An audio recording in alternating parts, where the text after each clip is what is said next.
can't stop, won't stop, even when you want it to. Oh boy.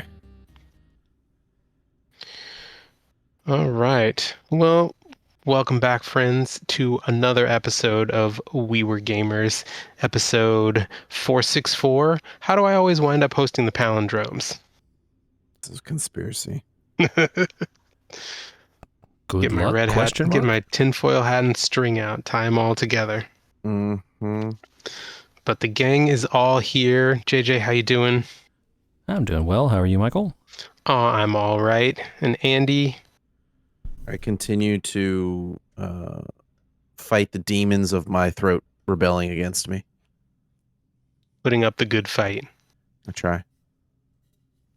Well, in terms of putting up a good fight, Andy, I think that it's time for a bit of an adulting minute update from you and JJ both. You've told us a bit about the saga of your pool. It sounds like there's been a development. Did I update the podcast on the saga of the pool? Maybe I did. I've I been don't know how working much on the it a lot. podcast got on it. Yeah. Yeah, I don't. Maybe a while ago, though. Maybe a while ago. It's been a while since the last update. I did a decent amount of repair work to begin the summer to try and extend the life of the pool at least 2 more years. I thought I would get 2 more years out of doing some repair work. It got me about 2.5 minutes. That's depressing. That hurts. I drained all the water out. I repaired a bunch of plaster. I refilled it and balanced the water and got it all correct. And then the plaster was like, "Hey, man, this thing should have been replaced 5 to 10 years ago. It's gonna give up the goat now." So, we're in need of replastering of the pool, but also now there's air gaps and leaks in the system that I've tried my best to repair. The pump needs a new gasket. It is leaking water out of the pump is basically 2 big pieces mated together with a gasket in the middle. Yep. That's leaking, but they don't make gaskets for that pump anymore, so I would need a new pump. The filter has some sort of issue where it just collects air and can't release it anymore. It's a cascade of failures that I can't quite repair anymore. To bring in the professionals. Maybe if you were a dedicated pool guy, but that's not your actual life and job. A dedicated pool guy would have told me to replace this years ago. Fair, yeah. Yeah. You know. So we're at the stage of bidding contractors because this is not work that can be done solo. It's got to get done, and it's got to get done in a relatively time-sensitive manner, right? You can't have an open pit in the ground for a long time that's not filled with water. Yep. It's an interesting process, yeah. It's a lot of people kind of understand what I want. They have wildly different takes on how to do it. I'm not sure so far that I like most of them. One of them seems appealing and is also coming in near the right price. But it's expensive out there, you guys. It's kind of I understand that, like, in a way, it's a recurring expense because of the maintenance, but also, like, it's a one-time expense in terms of this huge expense to get it out of crisis maintenance, which is what it's been in for years, where I'm spending hundreds and hundreds and hundreds to keep repairing and repairing and repairing. Right, yeah, and you're nickel and diming yourself into more and more complex band-aids. Yeah, I mean, we're literally into, like, they can't band-aid anymore, and they don't make the parts to not band-aid. Right. It is surprising to me that you couldn't find, like, a replacement for that part, like, online, Temu level or whatever, if you had to, but maybe it is just, like, so weird and unique that they're just like, nah, F this, man. I mean, the pump doesn't exist anymore. Pumps that size don't exist anymore. So the only way to find out what I need is to disassemble the pump. Oh, right. And then at that point, it's LOL. It's over. Like, yeah. Yeah, the standard in the industry moves on when it reaches a certain age, right? And there's no money in supporting old pumps.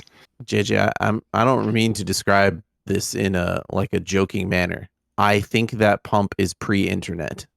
Oh no, I believe you. Yeah. Based on the way you've described the age of that house and the age of the surrounding stuff, like I would believe that completely. I was talking to one of the contractors today, actually, and he goes, I said, "Why is the pool such a weird shape, do you think?" And he goes, "Well, probably because it was either built by or contracted by the original builder of the house. Because that's how they drew, like usually in this era of home, that's how they drew the pools. They drew them into the plan already, which is why they're all weird custom shapes. Instead of doing just like someone else coming in and doing a standard shape fit. Right. Like instead of what they do now is, everything's so square and whatever, each pool contractor comes through and they build the same pool for every yard. Right. Very like cut and paste, all the pieces fit, all the pipes work exactly the same way, etc. Yeah. It's all subcontracted to somebody else to just come in and do their thing without having to talk to anyone, right? The fittings are already where they need to be. All the gas is in the same place for every house, all that sort of stuff. So are you considering having them just dig it out and make a big square or whatever?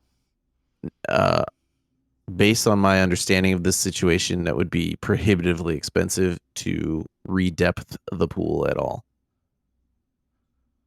That makes sense that it would be crazy expensive. I would believe changing that, yes. the physical structure so that you need to reinforce a new structure is basically building a new pool. A new pool at that point. Come to understand. Yeah. Right. Yeah. Okay. So this is a custom replaster, reharden kind of situation. Yeah. Even the people that have come in on the expensive end have said, I'll spend the money, but I really wouldn't. When it's like, well, what about making this shallower or this or that, the other thing, Yeah, I mean, I guess the other option is like, what if you didn't have a pool? Yeah, I don't. And you had a yard, Filling it in not cheap either, I'm sure. Almost as expensive, yeah. Yeah. Yeah, but if you have it and you get it done right, how long does that last you? So they have these newer technologies, right? They're plaster, so they say, well, every 5 years you got to replaster the pool now. That's the standard. It's like, wow, I don't feel like spending that kind of money. And they're like, well, then you need to go with this newer tech that'll last you, 10 to 15 years. It's like, geez. Ooh, okay. It still feels kind of short, but feels short. Yeah. Feels short. But, you'd hope you get 15 if you treat it right. Yeah. Yeah. I mean, I'm sure, you're motivated at this point now to do the maintenance, right? Based on how this has gone, you're like, okay, I know if I have to spend $100 to do whatever maintenance here, I'm going to do it because it's worth saving whatever this horrible expense is going to be, right? Whatever the maintenance is has to be less than what I've been doing. Exactly. Yeah. For sure. The maintenance on a well-functioning pool is like 30 minutes a week. Yeah. Really, honestly. Very, very, very simple too. Cycle through some chemicals, put the thing out, make sure the leaves aren't clogging anything or whatever. All right, we're done. Yep, once a week, right? And like if there's a big storm, you got to clean it up as soon as the storm clear it out. Yep. Right. But, these days I'm spending 30, 40 minutes just on trying to get pumps running once or twice a week, right? Like going out and trying to fix air leaks, going out and trying to figure out why this or that thing isn't running, or taking apart filters. Yeah, it's a lot. It is too much. So, well, that's the stage we're in. Don't let it be said that you didn't go down swinging. And speaking of swinging, JJ, do you want to tell us how you're? I love that transition, man. I'm like A+, moi. You want to tell us how your home project has gone? You were asking about mounting a TV on the wall. Yeah, so I don't remember how much we talked about it, but I've been talking about remodeling this office that I'm in, right? We've talked about it the last couple of weeks. And so I think we have now ordered the stuff. So replacing the bookcases here, which means the stuff that's currently sitting in and on top of those bookcases needs to go somewhere else. And one of the things that sits on top of those bookcases is my Millennium Falcon, the Lego Millennium Falcon, which is big. Very. Yeah. The new bookcases are a little bit taller. There's like a extra shelf's height, maybe. And that means I have to move it off the top of this bookcase and put it somewhere else. So I was like, what if I put it over on this stand I have on the other side of the room where a TV currently was sitting, and like my Switch and some stuff, but those could be moved down below, and then I'd have to mount the TV on the wall was the thought, right? And then I could put the Falcon right on top of that underneath the TV. It wouldn't be in the way. So I was like, okay. So that will work. What is involved? This isn't like a huge TV. It's like a 32-inch. It's a pretty small, actually relatively old TV at this point. What's involved here? So I'll go on the internet. This was a mistake. Oh, no. Mistakes. Just like the internet is like, there's 8 million things. People are like, oh, just mount it flat and like don't even get a swinging arm, or do and don't. Like, here's 8 different ways that this could all be accomplished, And what if you want to get a bigger TV, get like a really big heavy mount? And basically the internet all came around, everyone's like, you have to do what works for you in your situation, right? So it's like, okay, this taught me nothing effectively. So it's like, all right, what are the like good brands for these like TV mounting things? And I saw like over and over on places, and people are just like, go to Costco and get whatever Costco has. And it's like they sell good brands, and the one on Costco's website had like 7,000 reviews and like 4.5 stars. I'm like, that has to be legitimate then, right? Sure, yeah. If there with that many reviews on it, you bow to the will of the crowd. Yeah, and it wasn't super cheap. It had, number one, a manual with it, which was helpful, like a downloadable PDF that's like, here's what, look, dummy, here's what you do, which is good. You want, right? Because you don't want the chance that like you drop this big expensive TV. Yeah. And it also had a series of videos like showing how they do the steps on like example TVs, which is also helpful just because in case the IKEA pictures, aren't like good or whatever, you can see it on a real one. And so then I was like, all right, well, do I have all these pieces? Do I have like the drill bit that I'm supposed to have and, the various other pieces that are needed? And yeah, okay. So I went ahead and ordered that thing. It showed up last week and I was getting ready to do it. And we were, it's like, okay, I have to find the stud because you're supposed to drill these sort of TV mount things directly into the stud, right? Because it's heavy. And I guess like Andy said, there are some that I have to go across 2 studs. Maybe that's for like bigger, heavier TVs, I guess. So the older bracket systems that I knew about created like a rail. So you didn't have to get it perfect on where you were trying to center a TV on a wall.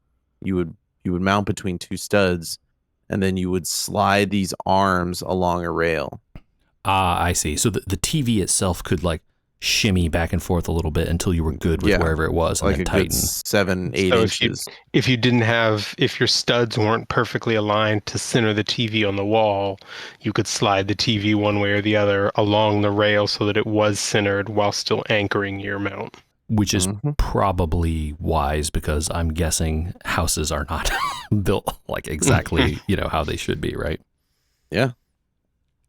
So I guess the TV I had was small enough, and I got one of the smaller arms that it really only requires 1 stud. They're just like, look, be really sure you're drilling into the center. Yeah. Which, I would guess if I missed it, it would be like moving or creaking or something at this point, and it seems to be pretty stable. So I guess that spoiled the end is that I actually did do it. But but for a while, I'm messing around with this stud finder, and it is like it's an exterior wall. It's not that far from a window.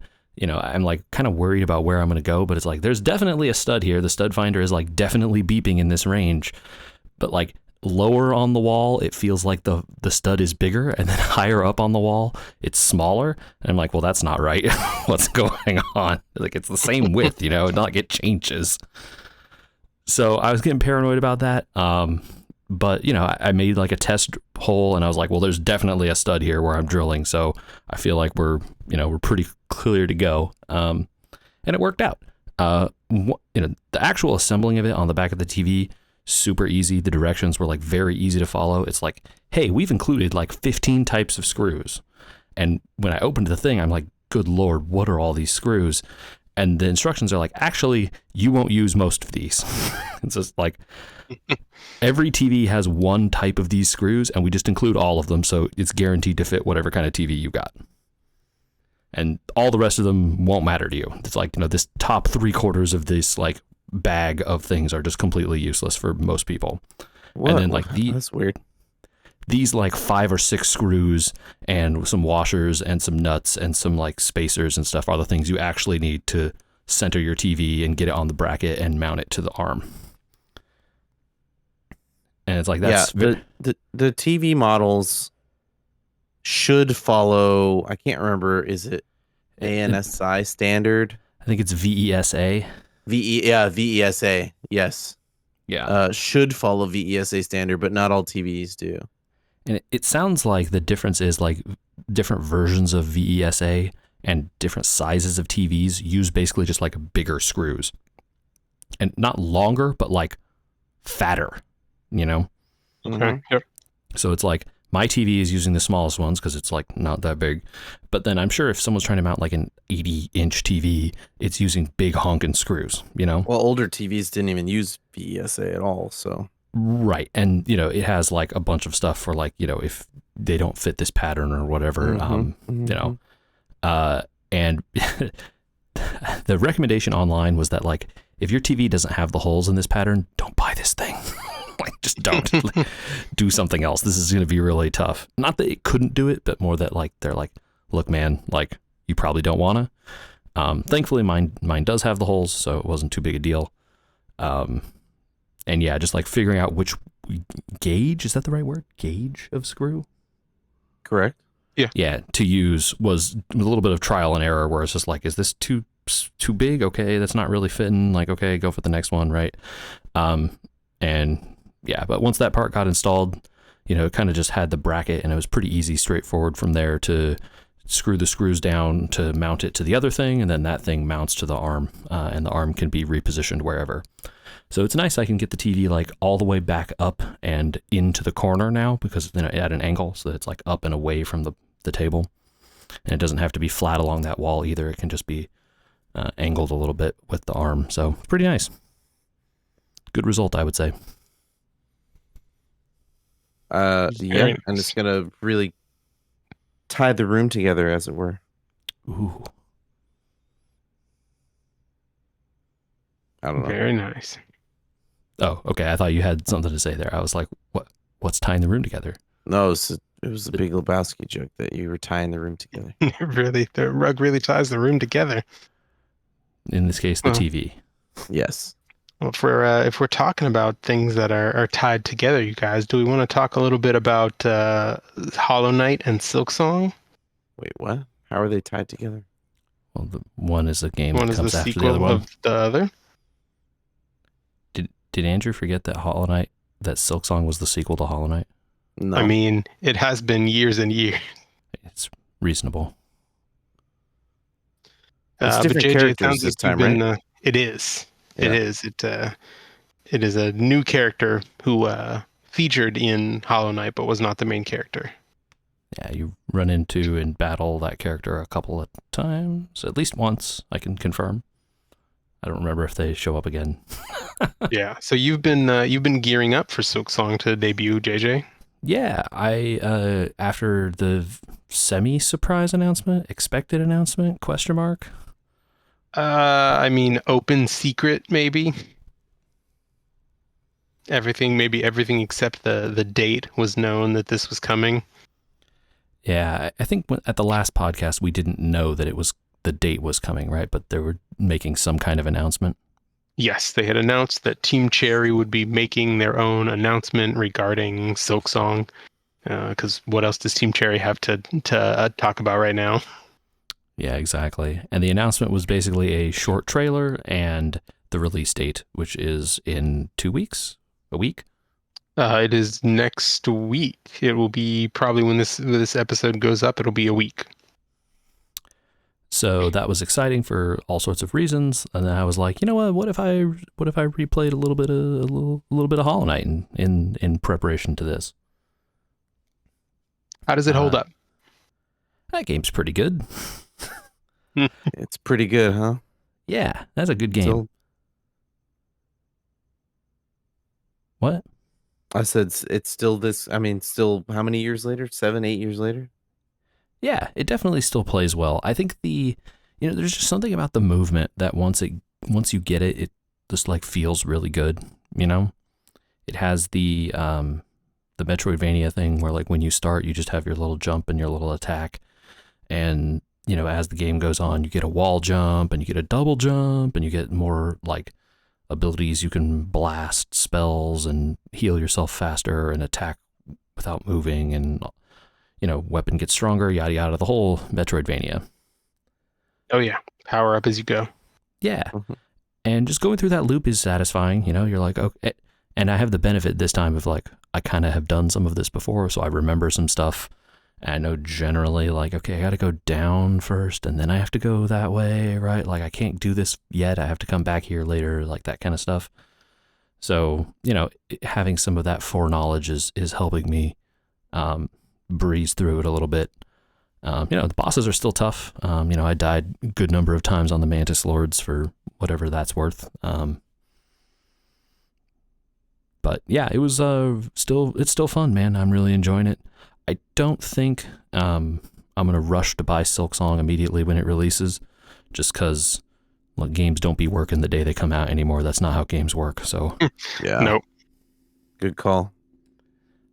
I don't know if I'll wait all the way till it goes on sale or whatever, but let's give it a couple of months for them to, a month or two for them to put a couple of patches, put some updates in it. You guys all both read that article. They really touted that this last 2 years was about quote unquote polish, JJ, and finding bugs and getting the game perfect. So you don't believe it? What polish means to a software person might not be what you think it means. Yeah, it won't crash when you start it up anymore. That's polish. The UI doesn't look like trash. That's polish. Like you don't have to press the menu buttons 20 times to do something you have to do like every, 5 minutes or whatever. Like that's polish. So, look, and Hollow Knight evolved over the time it was out, right? They released new DLCs for it that had, new bosses and stuff. And I'm sure they'll end up doing a bunch of that with Silksong too, because, Spaceballs 2, The Search for More Money. They talked about it in that article. They already have ideas for putting more stuff out for it. But, they're going to be operating on a time frame that isn't going to probably be compatible with the zeitgeist. And I don't know that I need to play it with the zeitgeist like I was saying, but I do think it will probably be, I want to check it out, man. It's been so long awaited. It's been a super long time. But yeah, I think buying stuff on day of release is just a bad idea anymore. I've been proven wrong too many times, Andrew. I can't be burned again, Yeah. Fool me twice. It's best to believe it. That direction hey, maybe, instead of the other direction. And maybe we're wrong. It releases and everyone goes like, wow, it's so amazing. There's been no problems. Like everything is great. And that's wonderful for them. But, show me. Oh, yeah. So it's been fun. Like I said, still a good game, still good bosses, still good mechanics, like great music, like really fun. Very cool. Very cool. Andy, have you been playing anything yourself? Magic. A little bit of magic. A little bit more magic. Yeah. Did you end up making any new decks for this latest season thing, whatever we're in? I've been trying to make a green +1 counters deck work with the new landfall stuff in the last 2 sets. So like ride the Shrew Puff with some of the newer landfall mechanics like landers and stuff to try and like get lands out, and then using some stuff that triggers like the hydras off +1 counters. Sure, the Hydra Tifa package is really strong if you have tons of lands. Yeah, I was trying not to do Tifa with the Hydra Tifa thing. I'd wanted to be kind of more unique. Don't throw away a piece just because it works, you know? Like, it's just I see it all the time, you know? And what about that other +1/+1 counter green thing from the latest set, the tentacly Ouroboroid? I think that's one of the cards in there, yeah. Yeah, that thing gives counters to like everything for days, dude. That card is sick. Yeah. I can't remember the name of it right now, but unfortunately, it's had to set down most of my other games with camping and then getting sick and then kids going back to school. It's been hard to keep up with a lot more than, you know, just a few shows and things like that. But I'm still getting through Magic dailies, and hopefully now that school's settling into, you know, patterns and everything, back to gaming, something new soon here. For your sorry, I'm still talking about Magic over here. For your lands deck, have you been including those lands that like you sacrifice it and get another land out of your deck? You talking about like Rogue's Passage? Sure, that's one of them, and Evolving Wilds and Fabled Passage. Fabled Passage is the rare one, but the other ones are uncommons or I try not to do too many of them, because if you do more than like 4, maybe you could do 8, but if you do more than like 4, you can end up with a really bad situation where you don't have green mana to drop anything because it comes in tapped. Mm-hmm. So like turn 1, your only play is one of those lands, and you're like, uh-oh. Yeah, but you should be ramping pretty hard, so it's not like the worst thing if you don't have anything on turn 1. Like obviously you want turn 1 Llanowar Elf, right? Yeah. But it's pretty good. Also, it allows you to splash colors really easy because you can just put 1 red mana and like 1 blue mana or whatever other colors you want to run, and like 1 basic red and 1 basic island. Yeah. And that you just use those to fetch it out, and so you're effectively running 7 copies of that, but you can only get it when you care about it or whatever. Yeah, I do like that Broodguard Elite card. I looked it up. I needed to know the name. The uncommon that's like warp it in with counters, and then it leaves the battlefield and leaves its counters behind. Oh yeah, that guy's fun. Yeah. And the other uncommon, is he uncommon? I think he's uncommon. The red-green uncommon that like every time a land comes in, you ping him for 1. Mm-hmm. I like that guy. He's good too, especially if you have a bunch of those or the lander tokens. You can crack a bunch. I did good with that guy in limited this set. I haven't liked a lot of the last 2 or 3 weeks. I haven't liked a lot of the midweek magics. It's draft this week. Oh, I haven't looked. Drafting Edge of Eternities? No, it's Foundations draft, but it is pick 2, which is their new draft format. What's that? So instead of 8 people and each person getting a pack and taking 1 and passing it around, it is 4 people. Each person gets a pack, but the packs are bigger, and you pick 2. Each time you pick, you get 2 cards? Yes. Oh, I like that. Fascinating. That puts a new wrinkle in it. Yeah, I don't know exactly how they're like determining the size of these packs or whatever. Maybe this is just like the new size of a pack now or something. I don't know how this part works. But it's definitely a interesting way to draft. And it's Foundations, so like these are, and it's also Phantoms, so none of the cards you actually keep. So just draft good. Don't care about what cards you get. Right. But because you get to pick 2, and there's only, like 4 people in the draft, you like are really clear like what colors are and aren't available. Like it is very quickly obvious, like no one is picking white or red or whatever, right? And you're like, guess that's me. Like it was interesting, very interesting. And then the packs go around a similar number of times, but you're taking 2 every time. So yeah, I liked it. I don't know that my draft this time was particularly any good, but it was definitely an interesting experience. And I think that's one of the experiences they kind of want people to get into now for whatever reason. Mm-hmm. I think they'd want it because it's kind of this draft gets a little bit stale, right? You run 3 or 4 or 5 maybe drafts per set if you're really into the set, and then you're kind of like, okay, well, the other colors I just lose, or like I've only found 1 or 2 things I like that work, and it's kind of over.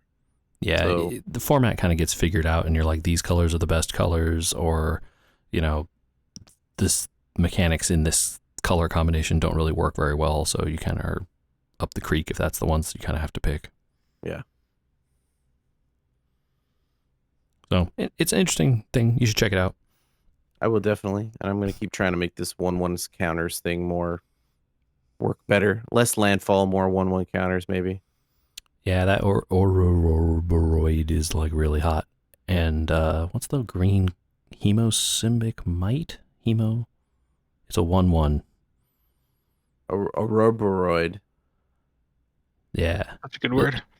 There's a 1-mana 1/1 that's really good also. It's like when you tap it, give its power to something else. But you can use that to like cheese Tifa and the Ouroboroid. Ouroboroid. Because Ouroboroid gives its counters based on its power.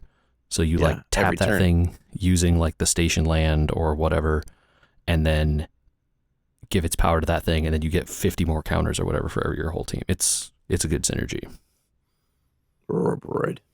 Yes. Fun to say. Well, very cool. Let's shift gears a little bit from color balancing your decks to maybe balancing some whites. Oh no. You guys have been talking a lot about this white balance video, and I want to know what the deal is with it. JJ decided to send me a video just to piss me off. He knows all your soft targets. You've been friends for too long. Not wrong. I immediately thought of Andy and friend of the pod, Chris, after watching it, because I was like, this is in their wheelhouse. They must have an opinion on whatever this is, right? And it's a video on YouTube by a guy called Minute Physics. And basically it's talking about how the scales that are used for white balance are, he declares them to be broken, but maybe I'm not right. And I understand what he's saying in the video, but maybe that's not how it is from a professional. Andy, is this guy like, is he onto something here? In the most remedial, I just discovered cameras way possible, he is onto something, quote unquote.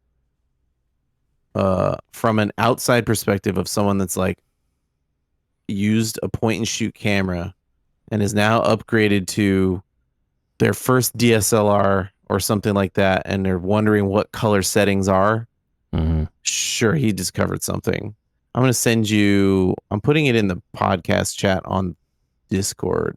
Okay. I don't know if you guys can see this. Not one time did he put this in the video. And you really need to see this to understand why it's not a revelation that things in color temperature are not linear. Oh, yeah. Okay. I see this. Yeah. I've seen this graph before in like physics class and stuff. Okay.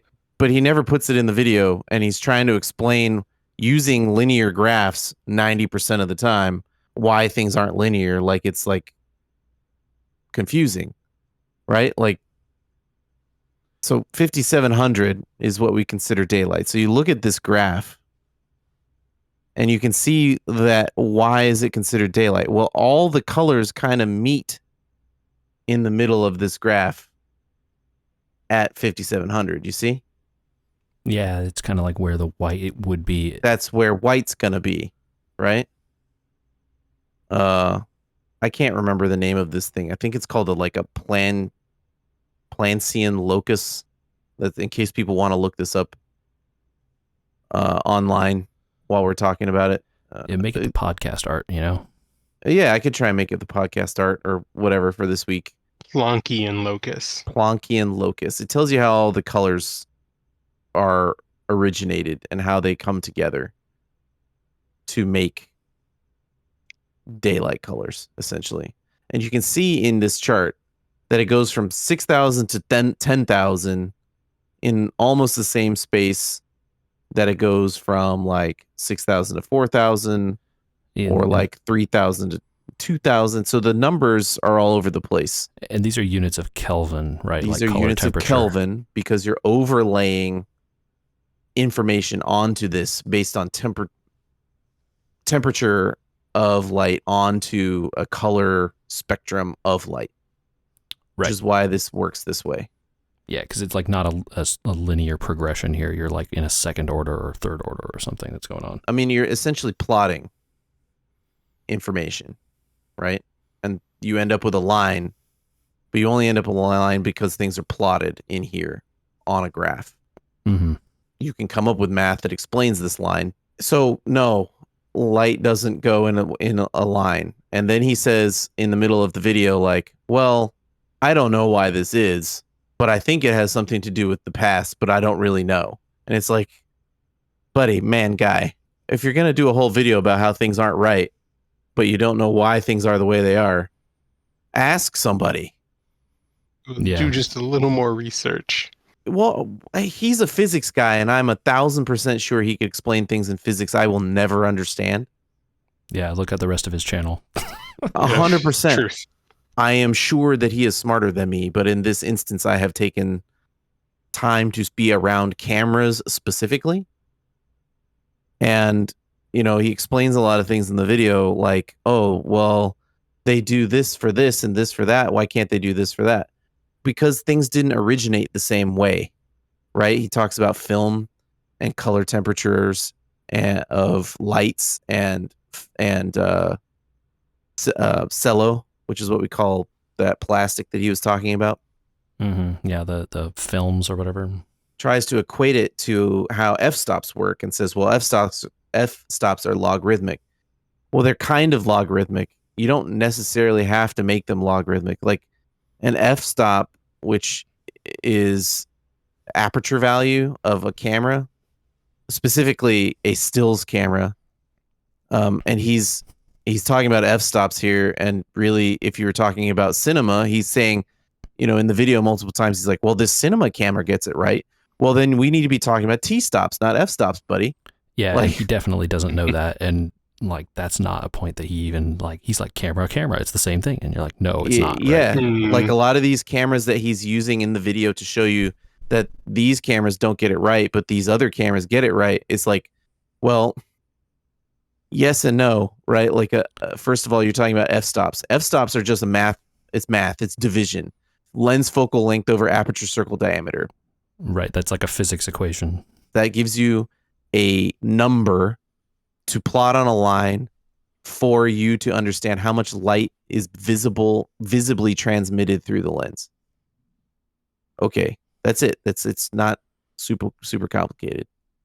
T-stops more complicated because they change that valuation to be standardized between cameras, lenses, and more things.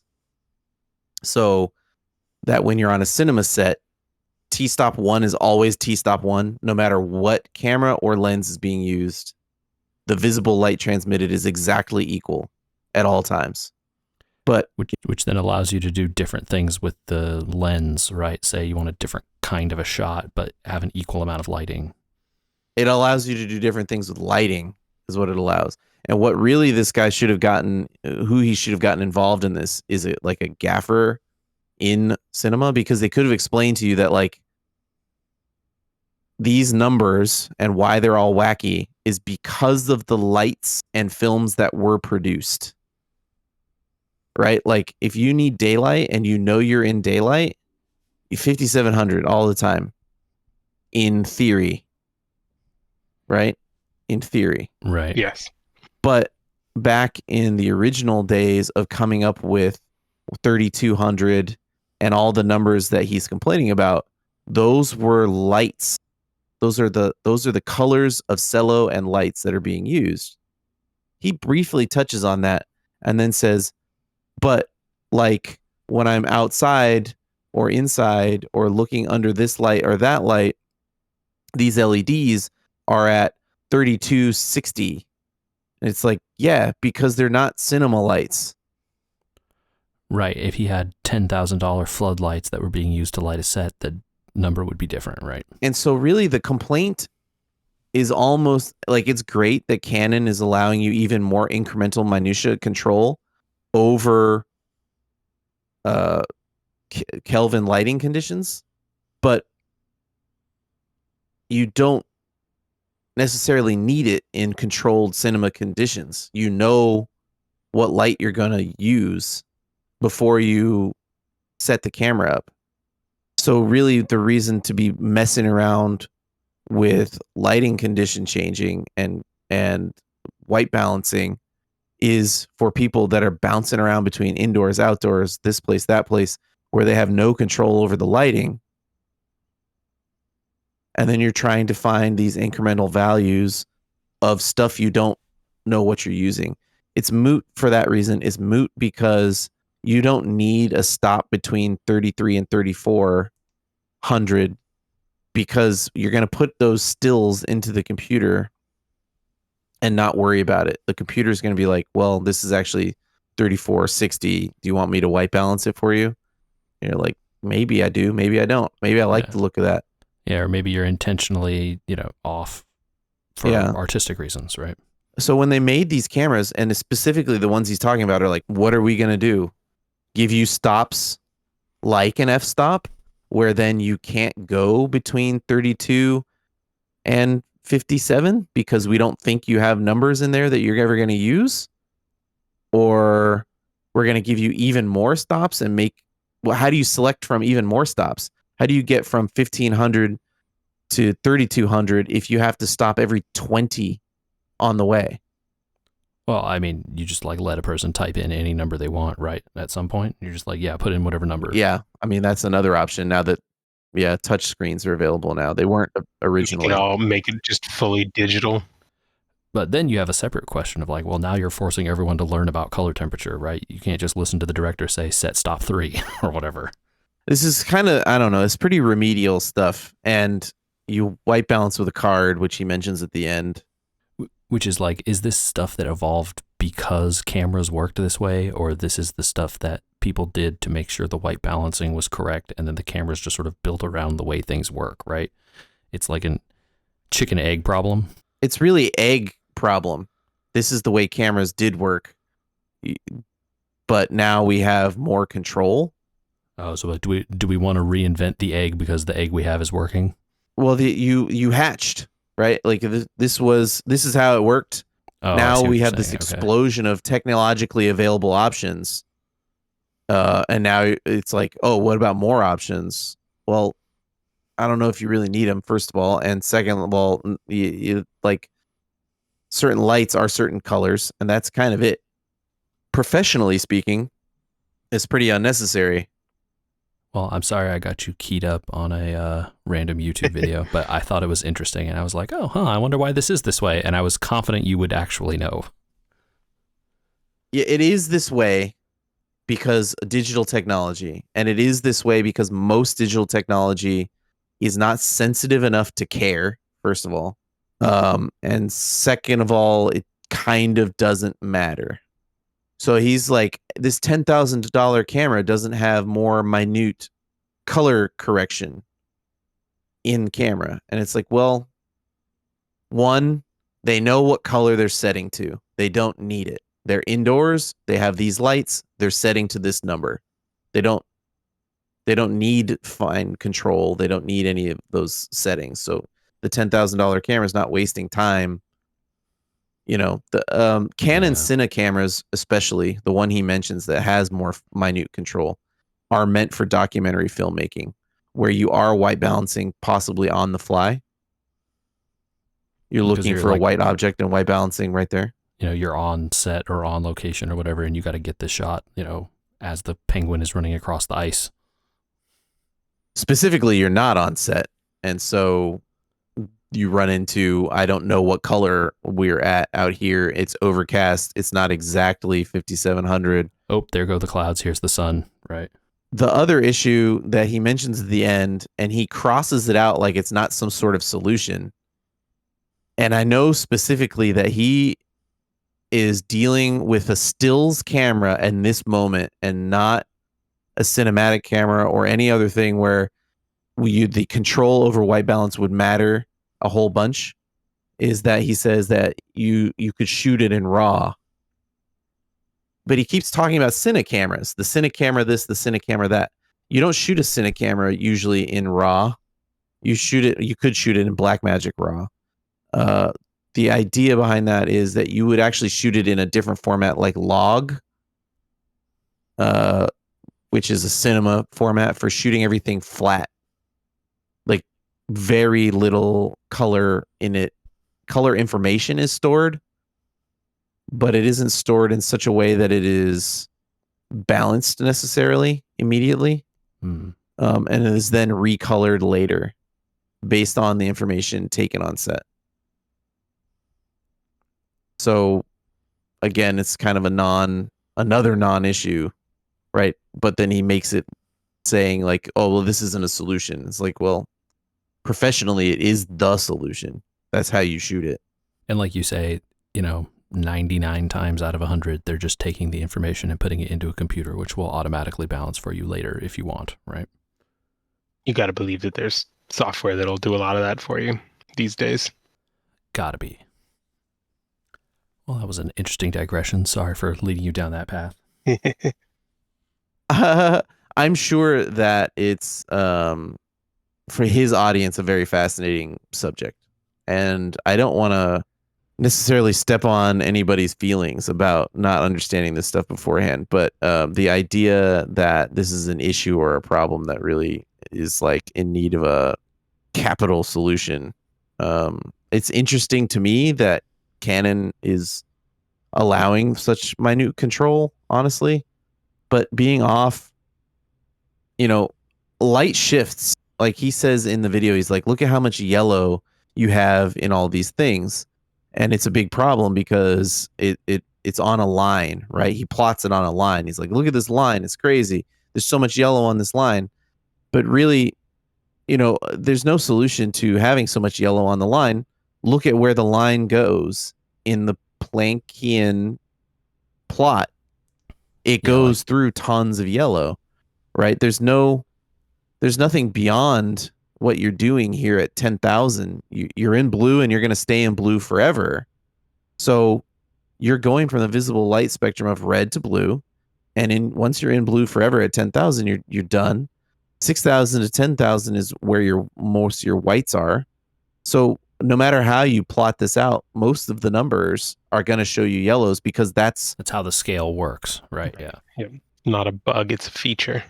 Yeah, it's like how much benefit are you getting by moving between 6,000 and 6,050 versus moving between 2,700 and 2,900, right? It's like a huge difference on one end and no difference at all on the other. Yeah. It's not like you're flipping the camera and going like, oh man, I went from 4,000 to 7,000 and there's just nothing in between. It's like, oh, there's a lot in between. I don't know. Maybe I need to watch the video again and really try to understand his point, but it seemed like kind of, well, yeah, Yeah, the takeaway I got from it was basically like he was confused why it was like this.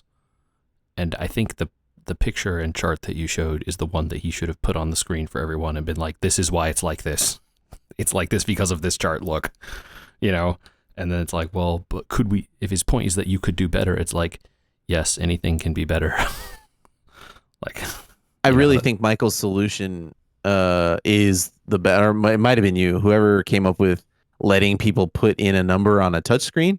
I don't know that sensors necessarily in lower end point and shoot style or DSLR or mirrorless cameras, that prosumer cameras that he's really talking about, are going to be able to have the sensitivity on the sensor to care about you plotting 3245 instead of 3200 or 3300. I just don't know the technology is there for that. But in it software, could you allow can you to not them, have to scroll. Right? It's like, okay, yeah, exactly, you right. Type 3245. Okay, the closest one I have is 3300. Here you go. Right. Yeah. I mean, sensors do have limits, right? Like they have exposure limits in terms of things like ISO, which he didn't really talk about, which is also part of the exposure mathematics when it comes to f-stops, aperture. That is aperture, f-stops, and shutter speeds and ISO. There's a math equation there for all three of those numbers together to give you the right exposure before you even talk about white balance.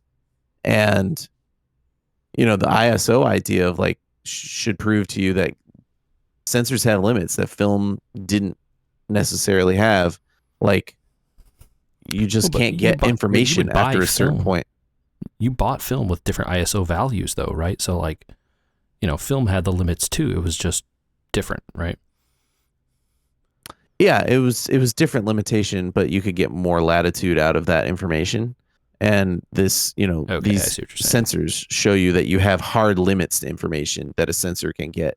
And so color even is a limited information source, especially if you are exposed incorrectly, you lose color information in your exposure, especially in whites. And that's definitely something I think everyone maybe knows but doesn't understand that they know. Like when you're shooting with your phone camera in crappy lighting or really bad, like overexposed bright lighting, and then you look at the picture and it looks either washed out or like completely dark and you can't see anything, right? All the color is gone.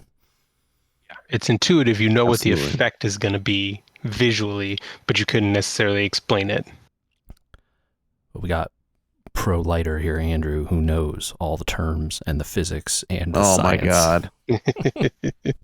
Oh my God. I really, I should have called one of my old camera pals to actually explain all this stuff in a more meaningful and less like I don't understand the point kind of way, because I am what I would consider to be a novice understander of this information. But to me, this seemed pretty like, I think I used the word remedial before, but this person is making a 10-minute YouTube video for a lay audience, right? So I think they're hitting the mark they're probably aiming at, I'm guessing.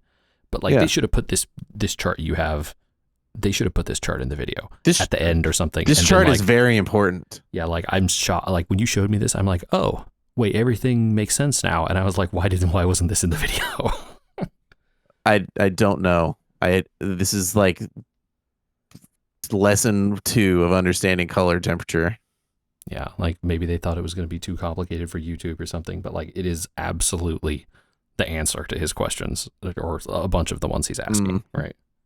All right, you guys. Well, I think that may be a good place to stop for this week. But people can join us next week when we get more into minutia and color and hear about JJ's Gundam model updates. They're still being built. I'm so excited. But yeah, in the meantime, if people want to request the full transcript of Andy's color TED Talk, JJ, where should they make that request?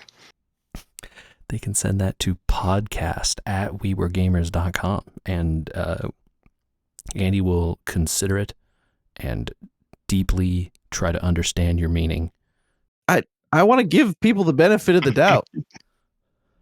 I just think it's interesting that a person like showing a video for a clearly meant for like a novice to an expert, and the expert just being like, "This is wrong." Is why I wanted to show it to you. It definitely isn't wrong per se. It's just not informed. Yeah, again, it's a novice video, right? And coming from the professional side, it's not up to that standard, which I think is a fair and legitimate criticism. It's a fair critique. I could show this or understand showing this to first-year college students and being like, "Look, cool things in physics," and that being fine.